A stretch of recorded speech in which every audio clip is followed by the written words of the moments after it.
Question 8 says a car bonnet weighs 200 newtons and is 1.8 meters long. The bonnet's weight acts at its midpoint. If the bonnet is freely hinged at one end and supported by a vertical force at the other end, what size must this force be in order to support the bonnet at an angle of 30 degrees to the horizontal? So as always, we're going to start by drawing a diagram. This angle here is 30 degrees. The length of the bonnet is 1.8 meters. We've got two forces acting, a weight force of 200 newtons, which we're going to remember is halfway along. We're not going to add in an extra distance, and a force acting straight up. So in this case, we need to be careful because our forces are not acting perpendicular to the distance. So we've got two options. Remember, our definition of moment is it's the distance perpendicular to the line of action of the force. So there's two approaches here.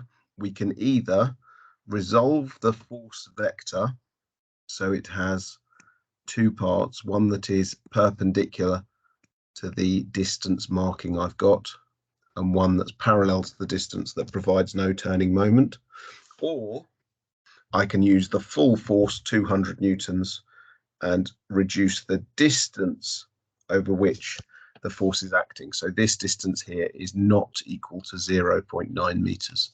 We'll work out exactly what it is.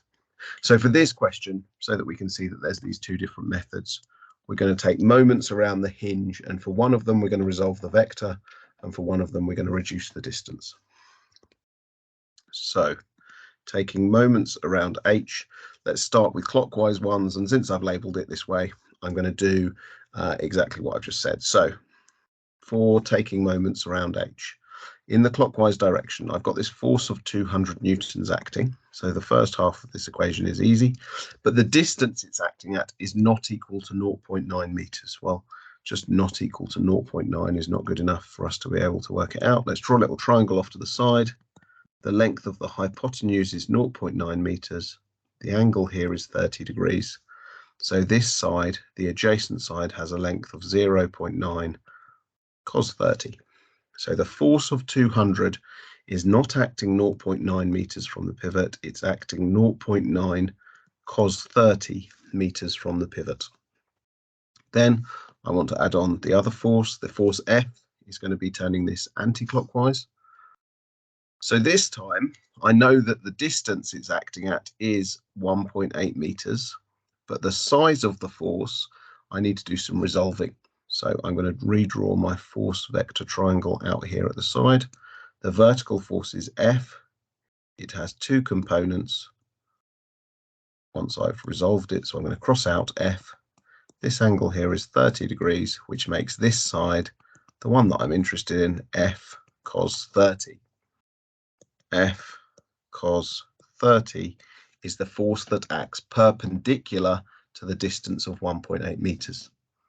Now, of course, once we write it out like this, we see that the fact is that there's just this factor of cos 30. It affects both terms. It doesn't really matter whether it's on the F term or the 1.8 term because we just multiply them together anyway. So the cos 30 is there in both. Now, because these are also equal to 0, actually the cos 30 is not going to make any difference to our calculation. We can say that F, when we rearrange this, so again, same idea, take the negative term, put it on the other side, then divide through to get F on its own. So F should be equal to 200 times 0.9 cos 30 divided by, and then we've got the 1.8 cos 30 on this side. So I think it's tempting to perhaps go straight for a calculator, but unnecessary in this particular case.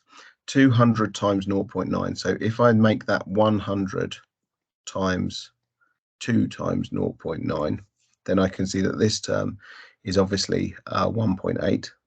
So it's 100 times 1.8 cos 30 over 1.8 cos 30, which means the force to hold the bonnet up is just 100 newtons. It's double the weight of the bonnet because it's acting twice as far away from the hinge.